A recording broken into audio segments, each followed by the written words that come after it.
Chicos, media vuelta teniendo en cuenta que la bandera está hacia la izquierda de ustedes.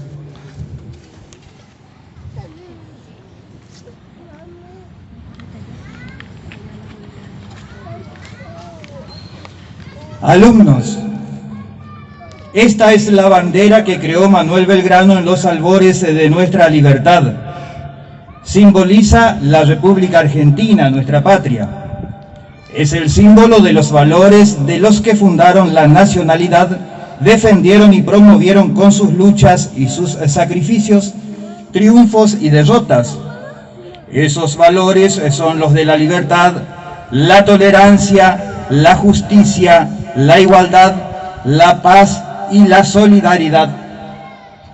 Alumnos, es el símbolo de nuestra libre soberanía que hace sagrados a los hombres y mujeres y a todos los pueblos del mundo. Convoca el ejercicio de nuestros deberes y nuestros derechos, a respetar las leyes y las instituciones. Es la expresión de nuestra historia forjada con la esperanza y el esfuerzo de millones de hombres y mujeres, los que nacieron en nuestra tierra y los que vinieron a poblarla al amparo de nuestra bandera y nuestra Constitución.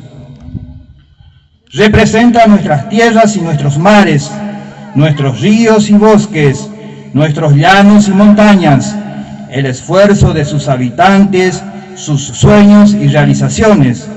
Simboliza nuestro presente, en el que día a día debemos construir la democracia que nos ennoblece y conquistar el conocimiento que nos libera, y nuestro futuro, el de nuestros hijos y el de las sucesivas generaciones de argentinos.